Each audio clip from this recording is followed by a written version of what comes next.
I love what you were saying about profit can also come with service, right? I think sometimes we think if I serve, then I have to give it all away, right? And I have to be a doormat, right? I think that they can come together. Absolutely. I mean, actually applying those principles of servant leadership actually make that happen.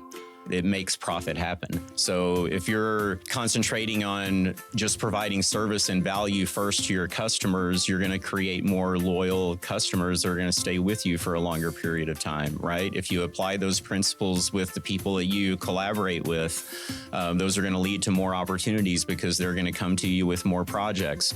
You know, if you treat your people, if you have staff, if you focus on serving them first, they're naturally going to follow your leadership, right? Because you're bringing that value to them and they're going to be more productive and you're going to have less turnover. I mean, it seems like a no-brainer, but I don't know why every business isn't run that way, you know, honestly.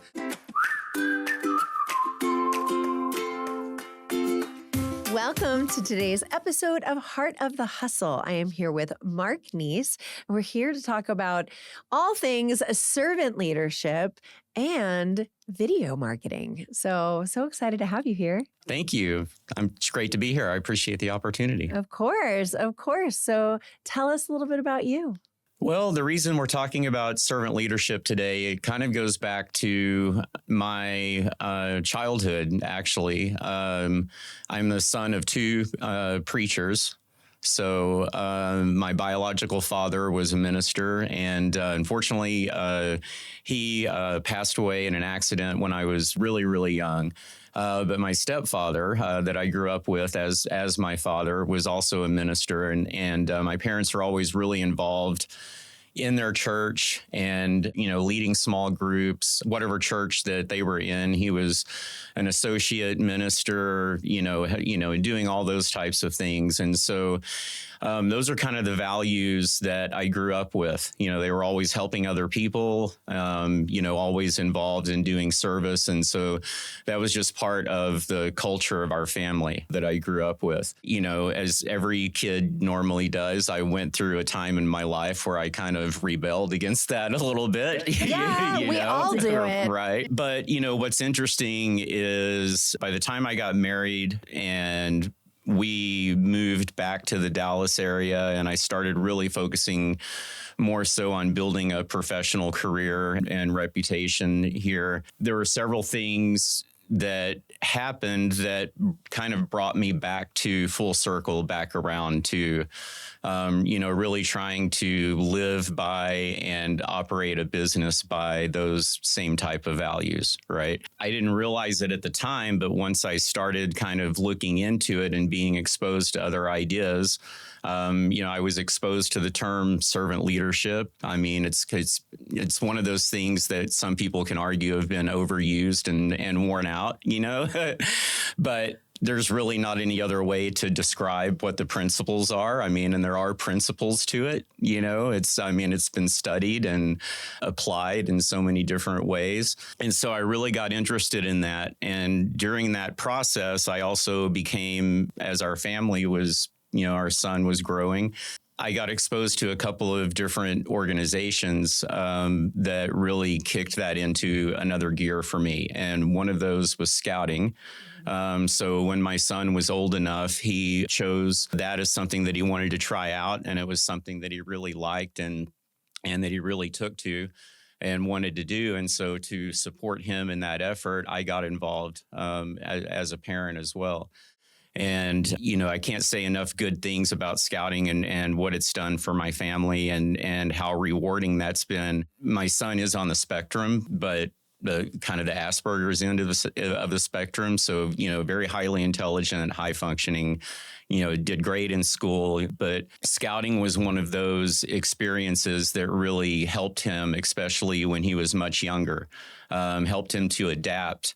And, you know, being basically it sounds bad, but forced to like, you know, communicate and work with other kids and get over their differences and participating in service together. I mean, that's one of the big things about scouting, you know, is that every step along the way from the little guys all the way up until you're earning Eagle Scout or even participating in other activities after that, all of those things are service focused. To achieve any of those ranks or advancements, there are service requirements. And is that with service with people outside of scouting or within well, scouting? both. There are opportunities to do both, but most of them are outside. For instance, an Eagle Scout project requires the youth to go and find a nonprofit organization that has a need, to work with them to design a project that can benefit them, to get it approved. Then they have to go and get their team together, assemble all their materials, get a budget together, make sure that they have everything they need. Then they have to schedule the time they're going to do it and get everyone there and manage everyone to get the project completed. And then it has to be signed off on, at the end by the organization, okay, good job, right? I mean, that's a huge project for a 14, 15, 16, 17-year-old youth, to be able to do. And it's all, so that in a nutshell is a perfect embodiment of servant leadership. But as an adult, it's allowed me an opportunity as well to take on a lot of different leadership roles that got me out of my comfort zone as well. I've done a lot of fundraising roles, but also a lot of leadership training roles. Some people don't know that for adults in scouting, there's all kinds of just incredible training opportunities. And the training is modeled off of some of the best corporate training that's used today. A lot of companies actually will give their employees time off and even pay for a couple of the courses that are offered for adult volunteers because it benefits them in their job and in their home life as well. And I've had the opportunity to actually help facilitate 3 of those courses, and they're pretty involved. 2 weekends, full days, and then there's follow up. There's a practical application piece of it that the participants have to do over a period of time. And those are all individual service projects where they're giving back to scouting in that case, right? But they have to come up with those projects that align with, their interest. And then they have to do all of those and get them signed off on to actually complete the course. So it's not just the in-person training. Right. You don't just sit there and learn. Right. It's the actual, but, and again, that is actually boots on the ground doing servant leadership, right? That's required, for that course. So it's just been a lot of really great opportunities in that organization. The best thing is obviously seeing your son or daughter go through a program like that and participate and have fun, but also learn all of those values. The Scout Oath and Law is something that I used. That was my parenting, right? Anytime something happened, I was like, okay, let's talk about this. Tell me how that fits with the Scout Oath and the Scout Law, right? Okay, tell us the Scout Oath and the Scout Law. So the Scout Oath, I won't go into the full list of the law, but the Scout Oath is on my honor. I will do my best to do my duty to God and my country, to obey the Scout Law, to help other people at all times, and to keep myself physically strong, mentally awake, and morally straight. And the Scouts recite that at every meeting, every camp out.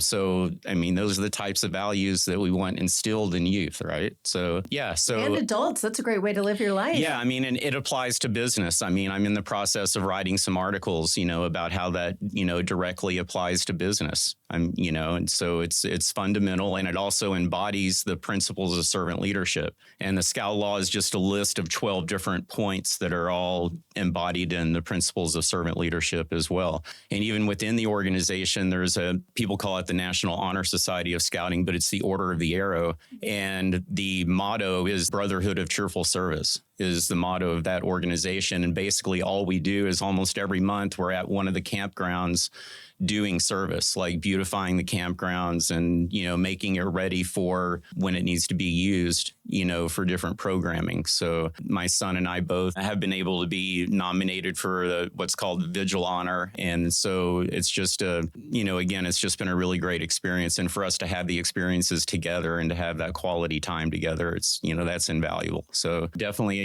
saying yes to opportunities to serve in an organization, whatever that organization is for you, it's been really personally rewarding. And how do you think it's changed the way you approach life? That Scout Oath and Scout Law is something that, I absolutely try to live by every day. It's a lens, right? We all need those filters or lenses that we can run things through. And so when there's an opportunity to make a choice to do one thing or another, I run it through. That's one of the filters that I run it through. Yeah. And there's so many other types of service organizations that, in our world. I know you're also really involved with Rotary. Yeah. So I would say on the professional side of things, that was the kind of the next step for me kind of in this journey. So it was a couple of years after my son started in scouting, I got invited to attend a Rotary meeting. And I became a member shortly after that. I'm a member of the Park Cities Club. And that led to opportunities within that organization, first at the club level to participate in service alongside other Rotarians, but also to build those relationships. Like when you're doing a service project with somebody and working shoulder to shoulder with them, I don't know of any other activity that builds the know, like, trust factor more quickly than doing that.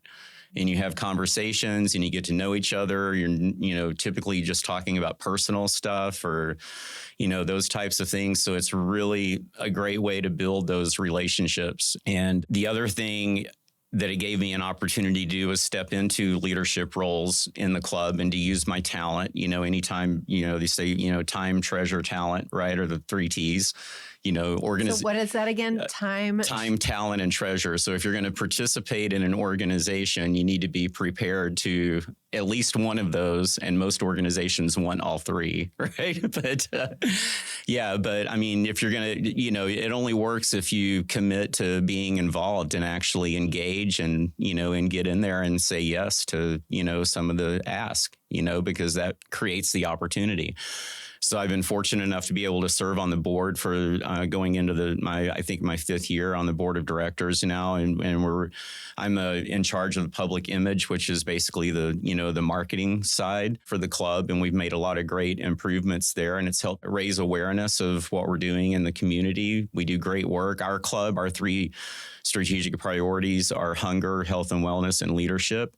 We actually have a program called Legacy of Leadership for our members, and it's 8 sessions over 3 months where we have speakers come in and talk about different aspects of leadership. And then the group breaks into 2 different groups and they actually plan a keystone project. And then together they select one of those projects at the end of the course, and then they actually execute that project. And so we've done 7 cohorts of that now as a club. I was part of the very first one, so I was one of the guinea pigs for the very first one. But it's an awesome program, and it's really valuable for our members, and provides mentorship opportunities and things like that. And now I've been able to take on some leadership roles at the district level, which is basically North Texas. So there's 62 clubs right now in North Texas as the public image team leader. And so, I help train people that are in my position in my club all over the district on how to improve their public image and marketing, and do some training. I actually had a training last night, an online training last night. But again, the 4-way test. So have you heard of the 4-way test before? So that's Rotary's and Rotary's motto is service above self. So for people that don't know, I guess I should explain what Rotary is. Yeah, please. So it's an international organization, millions of members, thousands of clubs all over the world. And it is, hands down, it is the premier volunteer service organization in the world. As far as the amount of money raised, as far as the amount of service projects done around the world on an annual basis. I don't remember what the highest level is, either 4 or 5-star, gold star charity for 20 some, I think it's almost 20 years running. I mean, so if you want to support an organization with just your treasure, I mean, the Rotary International Foundation is hands down the best run foundation in the world. One of the big things that we're known for is the drive to eradicate polio. And so Rotary International, in concert with the Bill and Melinda Gates Foundation, has put billions of dollars into vaccination programs. And we're down to under, I think it's under 10 cases. It was under 5 in the world. And those are all right along the Pakistan-Afghanistan border that is basically governed by warlords and, that type of thing. There. And it's very dangerous for the NGOs to get in there. And also they are some of the bad actors there. They tell the people that they're actually giving them the disease, or they will threaten, or sometimes they've even killed some of the aid workers that are trying to get in there. But that's kind of where we're at. I mean, so polio is almost completely eradicated from the face of the earth. So that's been the main drive for the last several decades. But we do all kinds of other projects all over the world. And that's one of the cool things. It's a global organization. And so if you want to do a service project in another country, if you want to go to Africa and dig a well, if you want to go to South America and work in an eye clinic for a weekend, or, if you want to go and give polio drops to kids in India, I mean, you absolutely can do that if that's what you want to do. There are, you can partner with either clubs here that are going to do that, or clubs there. And so it's just it's a really cool experience, and it's great for business. Because at the same time now, I'm building those relationships and actually participating and serving and establishing that kind of credibility and validation with a group of people who are also business owners. Mm-hmm. They know other business owners, right? And so, I mean, I have tons of stories about, it doesn't happen overnight. It's like anything else. You have to say yes. You have to show up. You have to put in the time. Not with the end goal in mind of necessarily growing your business. You do it for the service aspect of it.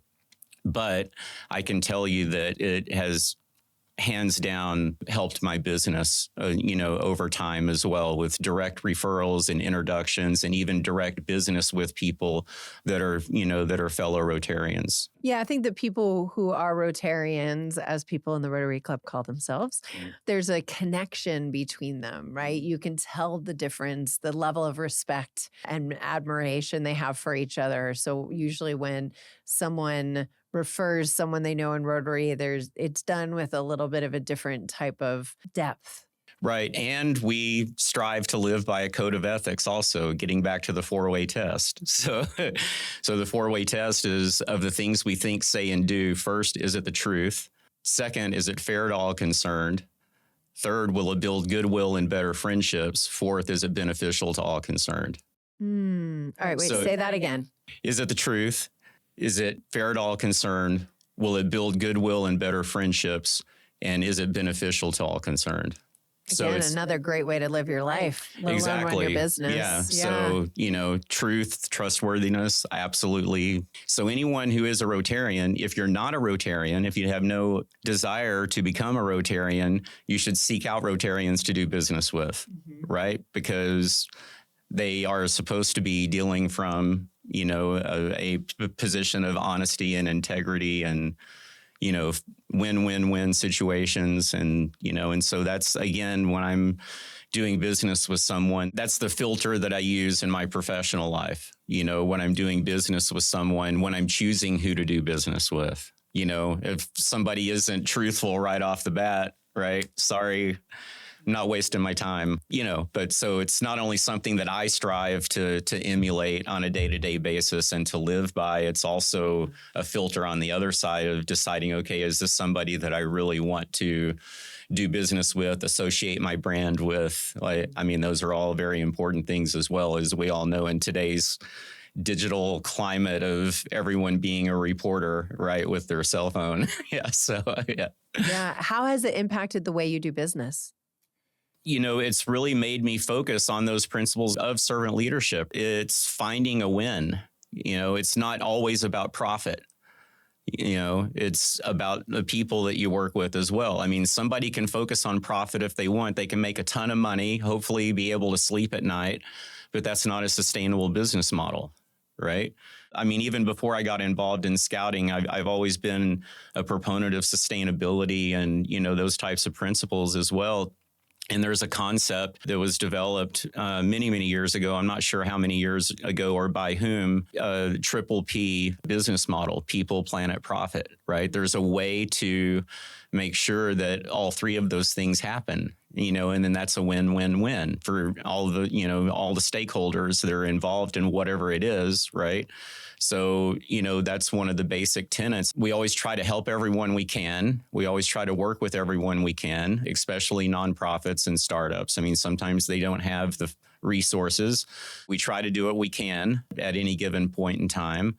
But, at the end of the day, if our client isn't winning and if we're not winning, at the same time, then, there's imbalance in that relationship and it's not going to last. It's not going to be sustainable. So that's really the main way. I love what you were saying about kind of profit can also come with service, right? I think sometimes we think if I serve, then I have to give it all away, right? And I have to be a doormat, right? I think that they can come together. Absolutely. I mean, actually applying those principles of servant leadership actually make that happen. It makes profit happen, right? So if you're concentrating on just providing service and value first to your customers, you're going to create more loyal customers that are going to stay with you for a longer period of time, right? If you apply those principles with the people that you collaborate with, those are going to lead to more opportunities because they're going to come to you with more projects. If you treat your people, if you have staff, if you focus on serving them first, they're naturally going to follow your leadership, right? Because you're bringing that value to them and they're going to be more productive and you're going to have less turnover. I mean, it seems like a no-brainer, but I don't know why every business isn't run that way, honestly. And it's more rewarding, right? Personally, professionally, it's more rewarding to have those actual, genuine, authentic relationships with people and it's support, when you're deciding to do something new, right? I have a base of support now that I can go to and say, hey, here's something new I'm doing. I'd appreciate you supporting it and telling people about it, right? So, and it's not overnight. I mean, all these, everybody's talking about AI this, AI that, but, I'm kind of an old school, like face-to-face person, it's like, you need to be in a room to really, get that interaction and, and build that rapport with people. And I mean, that's one reason that I'm involved in, producing video content, because outside of being face to face with somebody, that's the next best thing, which is why that's so important as well. But yeah.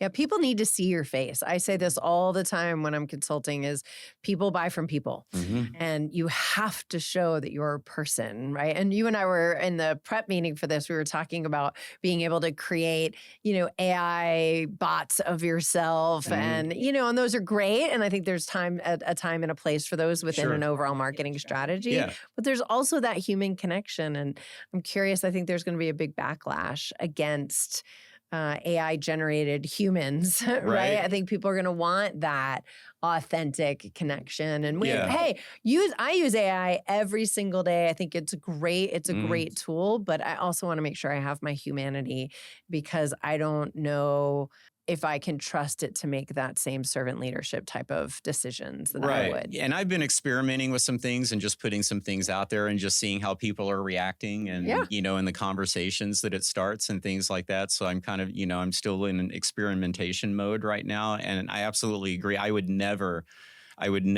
suggest to a client that they rely even predominantly on those types of tools for content creation. However, I think, times and places where it can be used for specific purposes as part of an overall content mix, but the way that I'm approaching it is being completely like I did create an AI clone actor of myself. I think I showed you. Yeah. And I introduced it as AI Mark. I mean, I'm like leaning into it and I've seen a couple of other people now in the past week or so that I follow on LinkedIn are they're doing the same thing with certain types of content, like little short, just like educational tips and things like that. But they are also being very transparent about it. And they are identifying that actor as their avatar, their AI avatar, that's delivering the content. So it'll be interesting to see how the market kind of, digests and responds to that. So But I don't think video marketing is dead oh, no, not at all. by any stretch of the imagination. And I know that you're an expert in that area and you work with a lot of sort of small to medium-sized businesses, helping them create video content that help with their operations, right? Just training, how do I do all of these things and make my operations run more effectively through video? Tell us more about that. That could be one application. We do consult with our clients and help them look at content in a strategic way as far as where their current pain points are in their business. And as we are working with them to create that strategy and that content plan to address some of those things that can have immediate impacts on their business, then we are also considering the type of content that they should have for their marketing so that while we are in the production phase, we can make sure that we're capturing what we need to fulfill whatever that plan is. So as you mentioned, one application might be employee training. If there is some type of breakdown in their operations, it's obviously, a training issue, or if you're relying on a 15-year-old handbook that somebody wrote for you or that you got online, there are opportunities for a lot of businesses that really rely on their employees to be their knowledge base and to interface directly with their customers. There's a lot of value into potentially, maybe we should implement some new training and make that available to all the employees on an LMS type system that they can have access to anytime they want.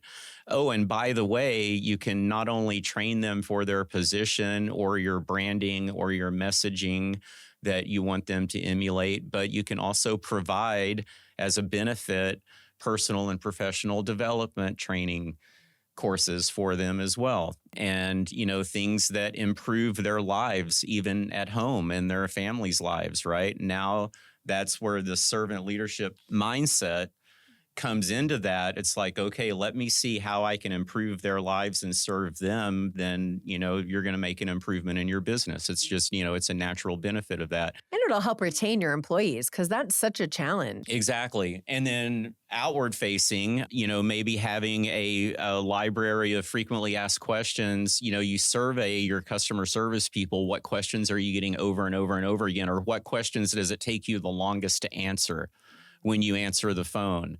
Right? So there may be some pain points or bottlenecks or something, and that directly affects your customer experience. And so we can make improvements with that by making information more readily available and easier to get and to digest and, those types of things. On the sales side of things, what kind of sales enablement tools are you providing your sales force, right? What questions are they answering all the time? Like, what is your customer acquisition process like? Do you have that mapped out? Are you actually looking at metrics to know when people are dropping out of that and if they're ever coming back? Or how long is your sales cycle? How can we improve that? How can we speed that up with strategic content that we can, insert in those different situations? So it's not really it's not a one size fits all approach. It takes some, actual time to figure out. And then we can prioritize based on how much value that can build into the business when those things improve, right? And so we prioritize that, and hopefully we're working with someone over a period of like 6 to 12 months at minimum, and you start seeing those improvements in the business over time. And oh, by the way, the marketing content is a benefit, right? That can actually bring more business in as well. So you're building value and improving your business and hopefully growing. So you experience that growth, right? There's all the side benefits of it. And then hopefully we're bringing in more business with the marketing. And then if you decide to sell your company, now you already have all of these assets that you've already developed and implemented into your business operations. So it makes your company more valuable when you sell it. So win, win, win, right? 100%. Right. 100%. And so that's kind of the approach we take. And so we're really looking for opportunities to work with business owners that have that same mindset and can understand that, if you invest a little bit in your operations, you should be able to grow your business from that. Right. And it becomes at that point, it's an operational cost of doing business as opposed to an outlay of a marketing expense. Right. But you're still getting the marketing content as well, the way that we put it together. Yeah, and operational implementation and systems at some point in your company growth is the only way you can grow to the next level. I'm going through that in a big way in my business right now is, okay, we have to get to that next level of SOPs. What do we do? How do we do it? What's that training look like? Right. So you're speaking my language right now. Yeah. And a lot of people don't think about it like that, and we're shifting the way that we're talking about it. I'll be the first to admit I have updates to do to our website to change some of the language and the positioning. As soon as it's done, it's out of date. Right. Yeah. But I've been a little bit busy on this other project, right? And so I'm trying to get it all in position, right? To be more coherent when somebody goes to check me out online, which I hope they will. So yeah. So tell us about the new project. You mentioned that earlier. I'm really leaning into this, to the servant leadership aspect of this. And one of the other things I've been doing recently is I'm also involved on the board of another local nonprofit organization that I just joined the board of, but I'm really excited about, and that's the Movie Institute. And so they're at the shops at Willow Bend is where the facility is, but it's basically what it sounds like, the Movie Institute. And we do after school programs and summer programs for youth where we teach them leadership and team building skills and creative writing and all of those types of things when they come in and attend programs. And for instance, one of them, there's one coming up that's the horror movie. I forget exactly what it's called, actually, and founders are going to kill me for not knowing exactly what it's called. But basically, it's like kids can come to it and they come up with an idea and write and shoot and edit their own little short horror movie. That's awesome. I want to do it. What's the age cap? Well, we could probably put together a group of adults. I mean, it's a great team building exercise, actually, for teams. I mean, and so they would anyway. So we have a production studio there. It's like I think a 3,500 square foot production studio with full cyc wall, and then a smaller studio. And then we're going to be building out another space for a dedicated video podcast studio. But they've got makeup rooms. They got a big sound room, editing room. They've got space for 12 or 14 kids at a time to sit down at computers and do their editing and, and their animation and stuff like that. It's just, it's just a really cool, and they've been around. I've known Martha and Keith Randall Duncan. I've known them for probably 30 years. I go way back with Martha to the original DPA days, the Dallas Producers Association. Okay. And we're just getting ready to have the 25th anniversary, actually. So we're doing a big anniversary party and grand opening of the new facility in October. That's cool. Yeah. So one of the things I'm trying to do is run production through there. So any production companies, if you need a sound stage, it's not actually a production stage. It's not completely soundproofed yet. We're working on getting the funding together to do that. It's a big expense. But any of the production that comes through, stage rental, equipment rental, any of that goes directly into the nonprofit and supports the programs of the nonprofit. So again, this is a way, me as a producer, right? I'm in any job that any client project that I'm working on that I can possibly use their facility, I'm going to go there and use their facility and give them rental income to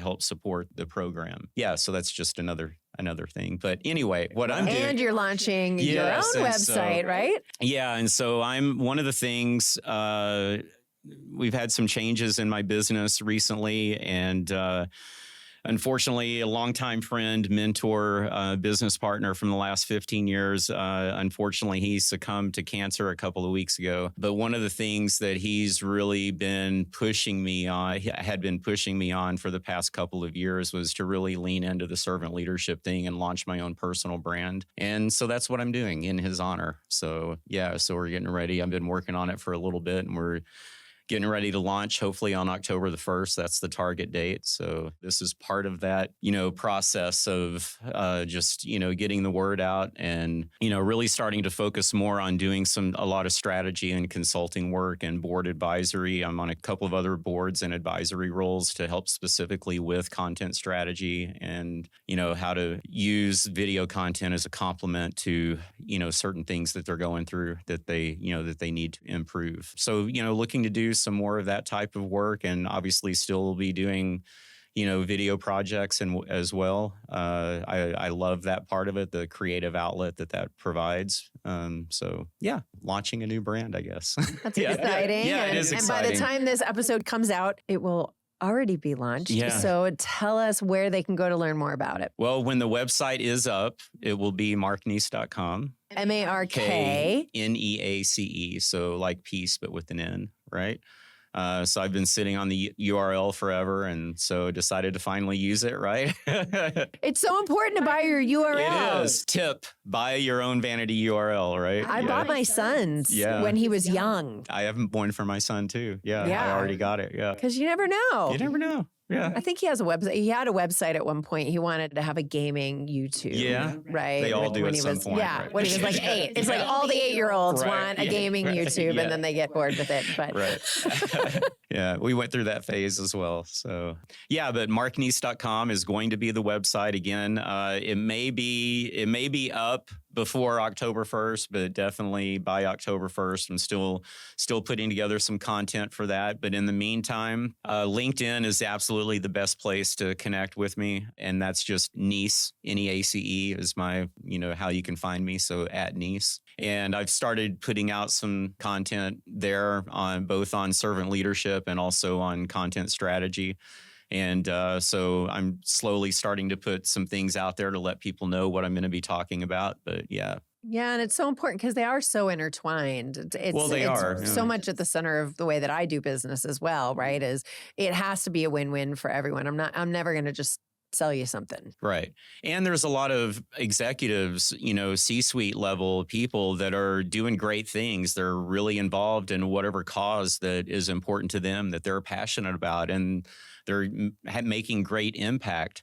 But it's kind of like me. It's like I'll tell people about Rotary. I'll tell people about scouting because I want them to experience what I've experienced, if they desire to. But I'm not talking about that necessarily in the context of, oh, look at me, look at what I'm doing, right? Because that's just not who I am, right? But at the same time, there are ways to bring awareness to what you're doing as part of your professional brand, right? That let people know what your passions are, what you're interested in doing. And that in and of itself can foster new relationships, new introductions, followers, whatever your objective is.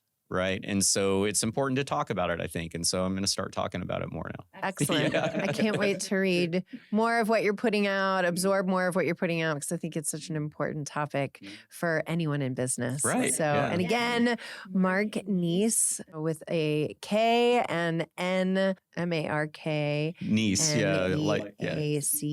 Neace.com. And thank you so much for being here. I appreciate it. Thank you so much. It was a great conversation.